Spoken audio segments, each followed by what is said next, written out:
from City Tech, who will speak on SL2Z. All right. Thanks for organizing this and for having me here. And thanks to the participants here for coming to my talk. I wanted to mention that this is a joint work with colleagues of mine, Sandehan Ariani Masuda and Satyanand Singh from City Tech. All right, so a quick outline of the presentation. I'm going to introduce the problem, talk about how we got into this problem through the Calkin-Wilf tree, mention some previous results, then talk about some notation, our current results and main theorem, and we'll end with an example of how this all works. So first of all, the problem that we're trying to work with here. So take two positive integers, u and v, and we define these two matrices, LU and RV accordingly. So you can see there that LU just has a U in the bottom left-hand corner, RV has the V in the upper right-hand corner. And we're going to define MUV as the monoid generated by LU and RV, and GUV as the group generated by LU and RV. So both of these are freely generated for U and V greater than or equal to 2. And the goal here is to solve the membership problem for these two.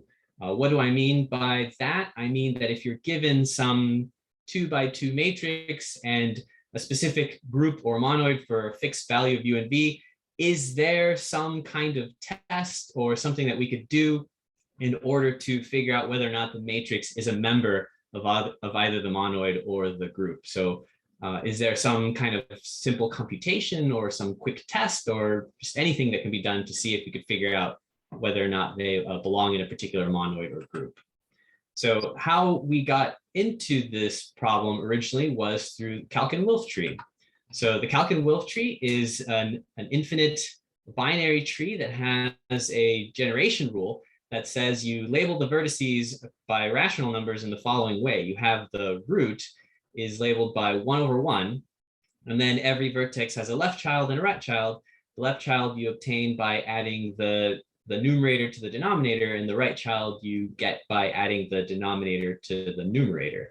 So here are the first few rows of the Calkin-Wilf tree. So we begin with 1/1, and then you get the left child is 1/2, the right child is 2/1, and you keep going and you get this nice list of rational numbers. And this tree has a lot of really interesting properties, some of which you can probably already notice just by looking at the first couple of rows. Namely, if you go down the middle, if you split the tree down the middle, you'll notice that you find reciprocals in opposite sides in the appropriate locations. The other thing that you may notice by looking at this very closely along the rows is that the denominator of one entry becomes the numerator of the one to the right. And that happens all the way through. And then there's one more property that's really surprising here, and that is the following. When you teach a course on the countable sets, a lot of times you talk about how to count the rationals, and you create some map where you go along diagonals and some of the rationals are repeated and you have to skip over them. Well, the Calkin-Wilf tree actually generates all the rational numbers in lowest terms exactly one time. So if you just go across the rows forever, you'll get an enumeration of the positive rationals with no repeats and in lowest terms. So when I go over that material, or when we used to go over that material in my discrete class, this is how I started showing that as opposed to the diagonal argument. So one of the generalizations due to Nathanson, so thanks for that, Mel, is to change the generation rule just a little bit.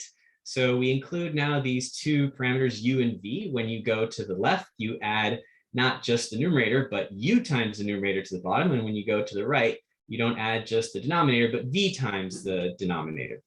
And so in an example here where u is 2 and v is equal to 3, then you suddenly don't get every single rational number. In fact, what you're kind of doing is going to the original Calkin-Wilf tree and sort of jumping around a little bit.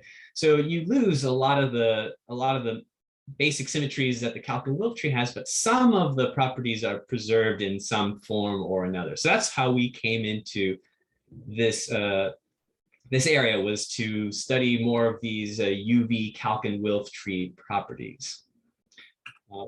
another generalization, again, due to Nathanson, here is instead of simply labeling things by a rational number, this time we're going to select a matrix here in GL2.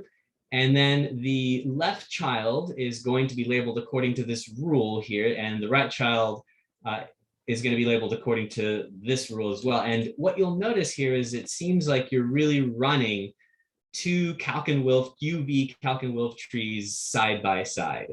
So that's one way to think about what's going on here in the case of the positive linear fractional transformation UV Calkin-Wilf tree, or a PLFT UV Calkin-Wilf tree. So we also looked at several properties of these trees, and I went the wrong way. Here is an example of the first few rows of these positive linear fractional transformation UV Calkin-Wilf trees. So you begin with the identity matrix, and then you go to the left and to the right. And what you're really doing to go to the left and to the right is you're multiplying by those matrices LU and RV that we introduced at the very beginning. So you can see here that the rows just simply contain elements from the monoid generated by LU and RV. So again, that's trying to give you a sense for how we came into the original problem. All right, so some related results, but before we do that, just a quick reminder of all the definitions that we already covered. LU and RV are those 2x2 matrices respectively, and then GUV and MUV, the monoid and group generated by them. We want to solve a membership problem for these monoids and groups. All right, so some additional definitions here. We have script MUV and script GUV are going to be these matrices that just have a certain form, where the entries have certain forms. So they're matrices in SL2 with integer entries or natural numbers, as long as they fit this type of form. And so a very quick thing that you can check is that the monoid of KK, so in that case where U and V are the same, the monoid MKK is contained in the script M, and same thing for the group. And a theorem due to Sanoff is that G22 is exactly equal to script G22. So in that particular case, when U and V are both equal to 2, all you really have to do to figure out if it's in the group is just check that the entries satisfy these requirements without having to do anything else. And so you might say, well, could you repeat that again for maybe other choices of U and V? And a theorem here due to Chorna, Geller, and Spielrein says that in the case where U and V are the same and at least 3, the G has infinite index in script G. So you're not going to get, at least in those cases, you're not going to get the same result as Sanoff. That means that script G has a lot more stuff in it. So just because you have the elements of that form doesn't mean you'll have a matrix in the group GKK. All right, so now some additional definitions here in order to introduce our notation and our results. So if we have some rational number Q, let's suppose that you have a bunch of integers Q0 to QR, so that you get that equality there. We refer to this as a continued fraction representation, and we use single brackets to denote that, as opposed to writing it in this sort of maybe space, a form that uses up a lot of space. And we refer to Q0 to QR as the partial quotients. And there's a unique representation that satisfies the QIs all being at least 1 when I is between 0 and R, and the last entry is greater than 1 when R is bigger than 0. And that unique representation we refer to as the short continued fraction representation of Q. So that will come up a bit later. And in some cases, we'll just have a continued fraction representation, but when we say the short continued fraction representation, we mean the one that satisfies these requirements right here. All right, so some related results when U and V are the same and at least 2. So in that case, it turns out that, first of all, you assume that M is, suppose you have M inside script MKK, then M is in the monoid generated by LK and RK, if and only if at least one of the rationals, C over A and B over D, has a continued fraction expansion where all the partial quotients are multiple of K, are multiples of K, multiple of K of a natural number. And then for the group, they get a same result as long as all the partial quotients are an integer multiple of k. So this shows that there's some kind of connection here between these rational numbers and the continued fraction expansions. All right, so some additional notation here that is needed in order to introduce our results. Let A be this union of vectors. So this time, a lot of times instead of saying vectors, or I'll use the word lists. So if you catch me using the word list, I'm just referring to one of these items here.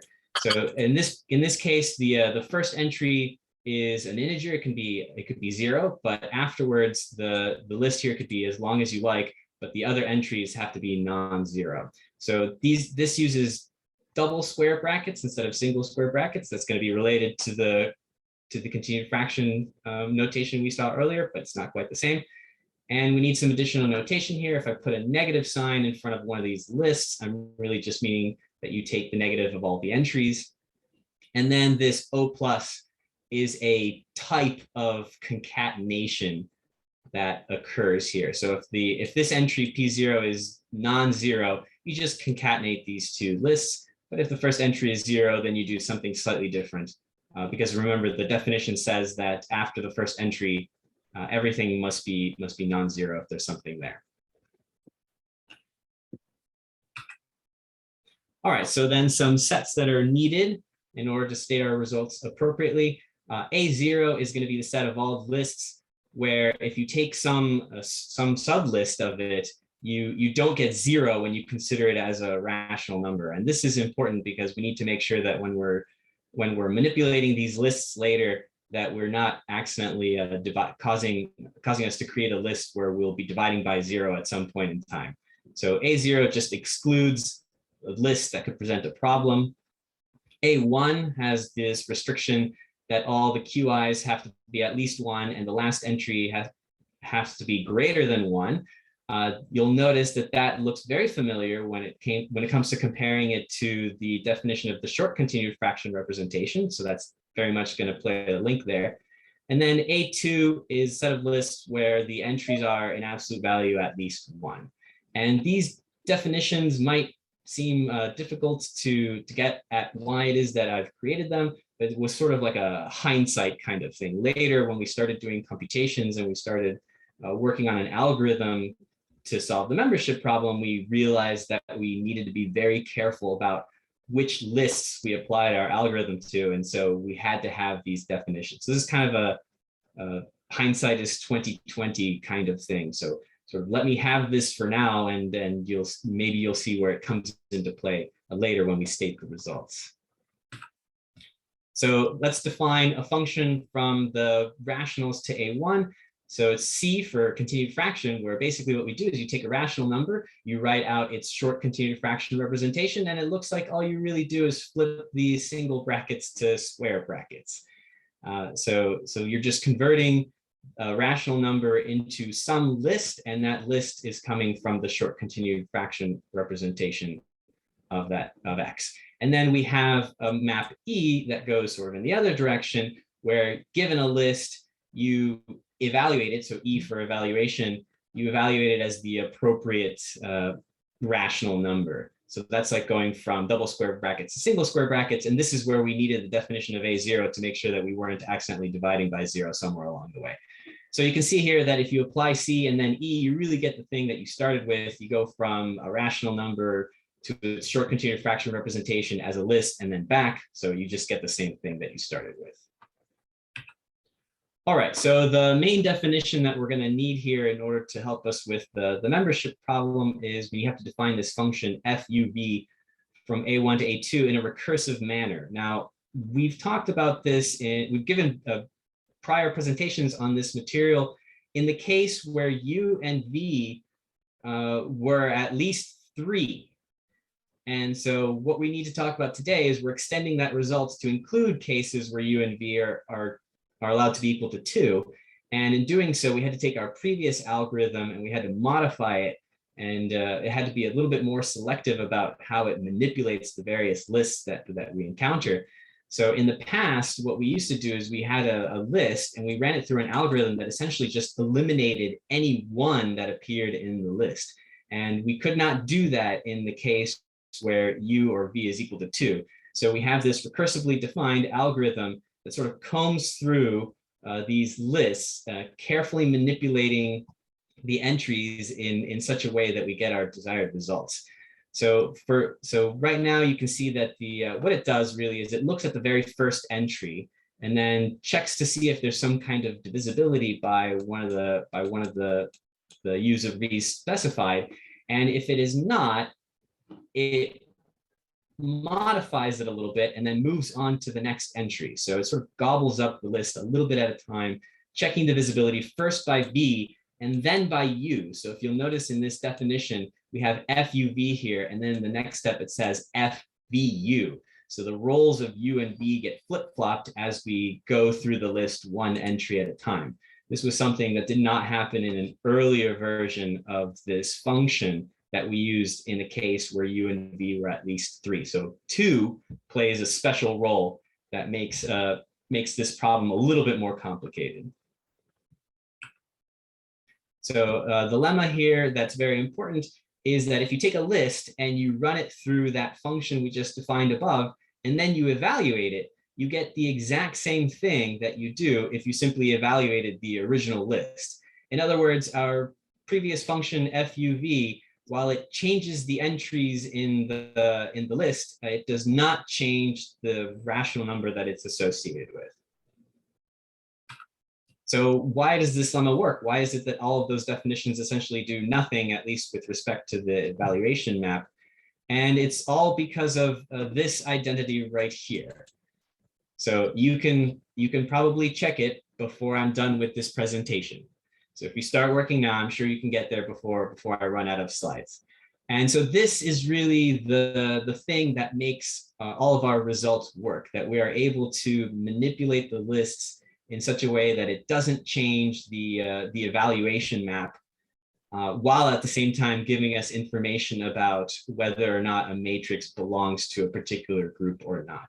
And so here we have some additional results that really all come from this type of identity.